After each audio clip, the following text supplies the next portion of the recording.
Good morning, everybody. This is Justin Goodell with Big Rock Amusements. We are here in Ann Arbor, Michigan at the Briarwood Summer Carnival. And this morning we're going to go through a quick inspection overview of a very popular family ride, the Cliffhanger. We purchased this ride just a few years ago from a company out in Pennsylvania. Gave it some sprucing up, some new lighting, some new electrical, some hydraulic work, and she's been perfect for us. So we're going to go through this right now and show you guys just a few things.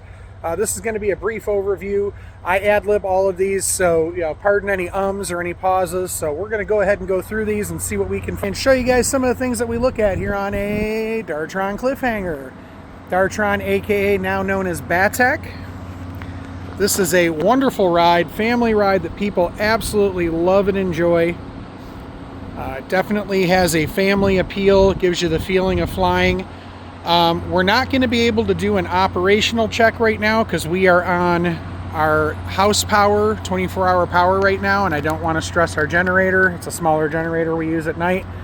But we're going to go over just the basics and show you guys what we check, what we look for here. One of the very first things that we look for when we come to a ride is actually ride signage. So I'm going to show you guys our ride signage. Again, this is a brief overview. Please pardon any pauses or thought collection that goes on. We have our height requirements here. We have any special instructions on this ride. It can be a little tight fitting for bigger people like myself. I'm 6'2", 280 pounds, so it's a tight fit for me. But we try to warn guests as best as we can at each ride. We have some rider responsibility requirements here. It's a state of Michigan thing that we use everywhere. We have a general guideline of different things that you should be aware of on a ride such as this. We've got the amount of credits, we've got the ride name, we've got a ride intensity. The ride intensity is very true to each ride. Some rides have a red for high intensity, some rides have a green. Our reactor ride that'll be coming in September will have a purple because it's an extreme thrill ride.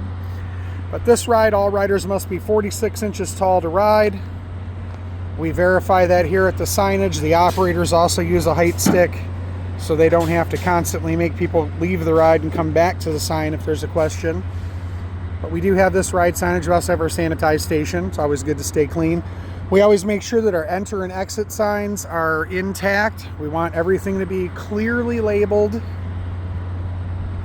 In the event of an emergency, we don't want people getting confused on where to go. That exit should be there and that exit should open outward. So if there's a mass evacuation situation, the exit opens outward and there's no pause. They can simply leave as fast as possible.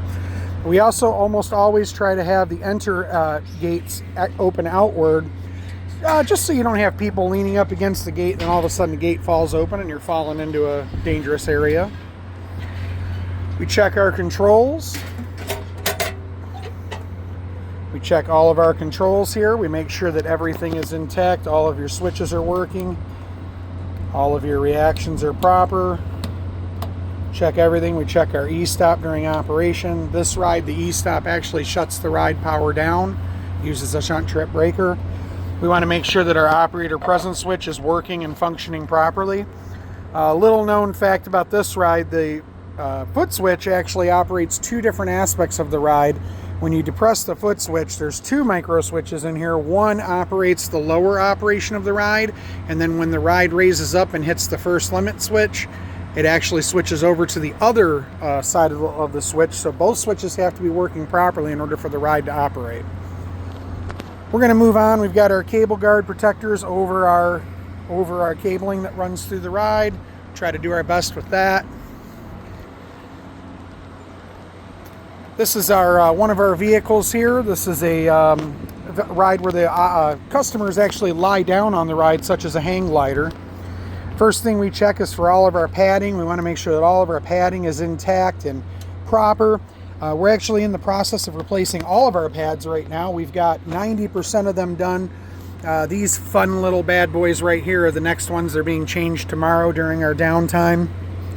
But we want to make sure that all the padding is in place. Everywhere you see me kind of grabbing, I'm just doing that to illustrate for you viewers.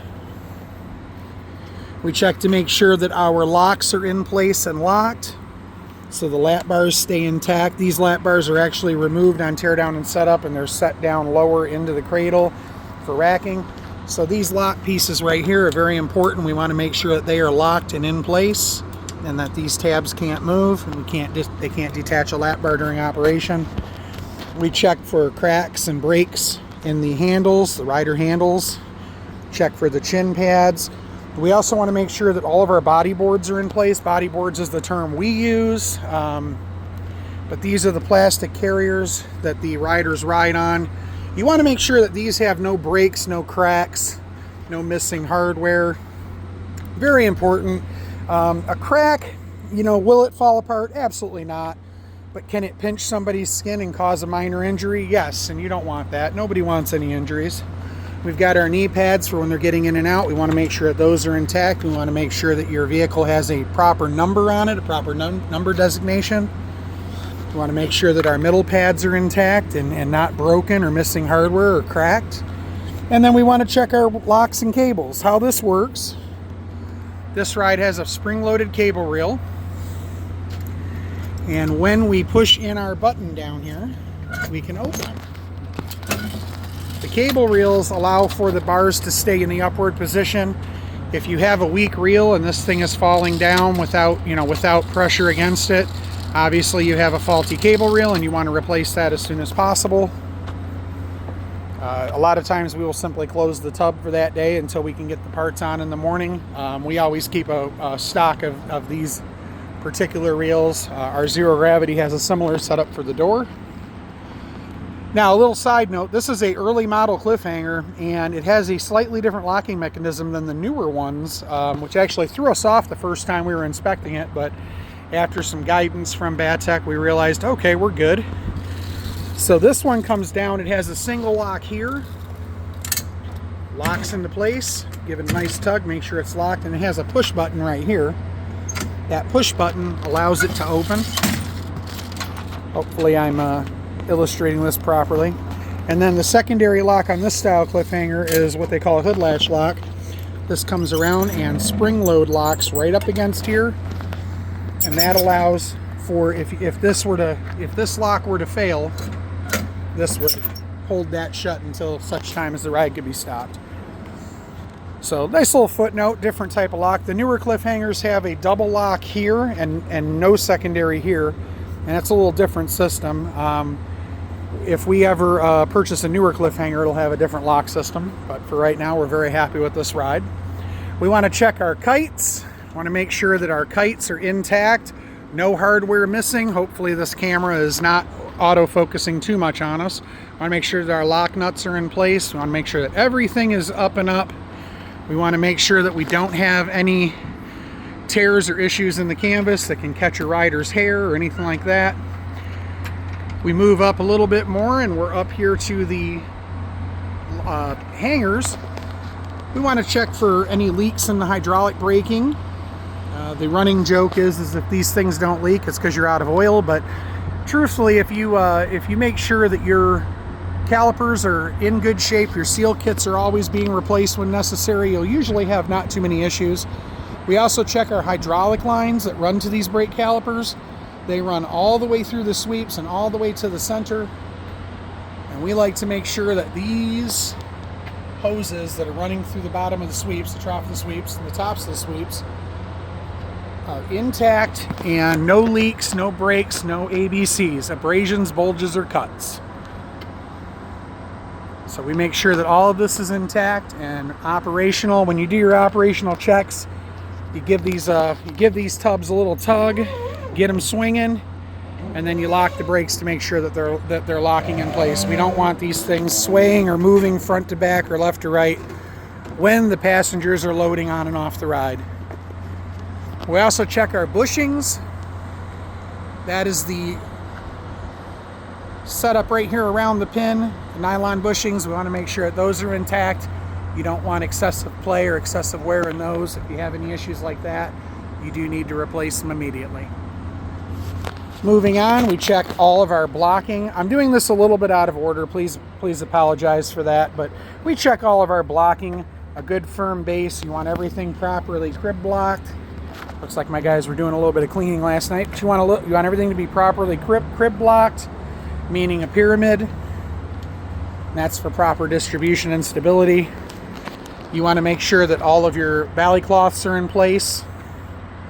You don't want patrons having access to your hydraulic area or your center areas. We also make sure that these pads are in place. These pads cover the seat racks. So we don't want those exposed where someone can just hit their head. So you got to have those pads in place. We like to make sure that all of our valley cloths are in place. We don't want people having access underneath. We also make sure that all of our sails are in place. This might seem minor to some, but they're very important. The last thing you want is one of these coming loose and catching as the ride is running. That can cause damage to the ride. It can smack people. You don't want anything like that. Again, checking one of our other pads right here. Nice and sturdy. Doesn't hurt if you run into it as much. We like to check all of our blocking, which, as you can see, we've got all of our blocking here. Please pardon our mess. We were doing some morning maintenance when I started this video and I made our guys walk away. We also check our pillow blocks. We want to make sure that these are intact. There's not anything bulging out. If there's grease running down it, pouring out, sometimes you want to investigate if there's a loose pillow block. We also make sure that our hydraulic lifting rams are not leaking out of the seals. We check this. We recently had to have these resealed, and let me tell you, that is one heck of a job to have those removed, but we did it. Our guys made it look easy, and we had them back on the ride within 2 days, and the ride was operational. We make sure we got a fire extinguisher charged, ready to go. We have that on every ride. We want to make sure that all of our hydraulic hoses and all of our fittings are tight and no leaks. As you can see, we've recently replaced almost all of our hydraulic hoses. We found some that were beginning to have dry rot issues. We definitely did not want to have any ruptures or any leaks happening. Hydraulic fluid can be very flammable, very dangerous. You definitely want to keep that stuff sealed up. Come into the center, we'll do a little small check of little things. Okay, the little things get you. How about the floodlights? We want to make sure that they're mounted, the safety cables are attached, so if the mounts fail, they're still in place. We check all of our center area here. We check for cracks. We check for any issues. We check for signs of loose bolts. The torque on these is checked. We do this actually once a month. They say you can check the torque on it less than that, but my paranoia just says, hey, check it all the time. So we usually check them quite a bit. We actually just got done checking them, and we gave a little touch-up paint, as you can see. You want to make sure that your center pins are R-keyed. You want to make sure that your hinge points here are in good shape, tight, no signs of cracking or issues. You want to make sure that your motors are mounted properly. There's no oil coming out of them. You want to make sure that your shields are on. You want to make sure that your gears have open gear grease on them. We do not want those to run dry and cause damage to the machine. You also want to check your sweeps. We check our sweeps. We make sure we don't find any cracking or any issues in there. It's a machine, it moves, anything can happen. We check our crossbars. Make sure that they have the R-clips in them, the pins. These bars keep the ride true, meaning the sweeps are straight to the center and there's not a chance for the center to spin faster than the sweeps and cause it to be out of alignment. That's what the crossbars are for. We also check our spreader bars. Make sure that they're pinned in R-clip. We want to look for any cracks or issues there. All part of our daily inspection.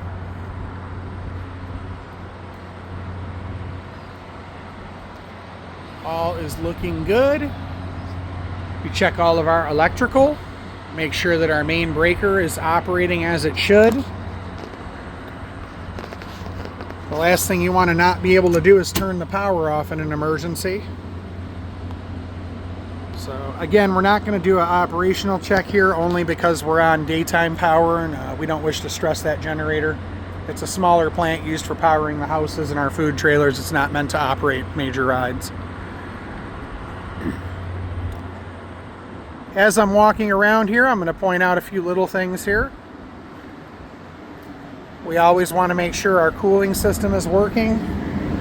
Just like a radiator on your vehicle, you want to make sure that your fluid is staying cool. Hot fluid becomes broken down, loses viscosity. It's like trying to run water through this bad boy. So we want to make sure that this thing is running efficiently at all times. Check our filters, make sure that all our filters are in good shape. Make sure that our hydraulic breather is working.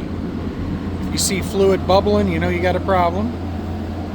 And then another quick little thing is our emergency release. This is to be checked every single opening time.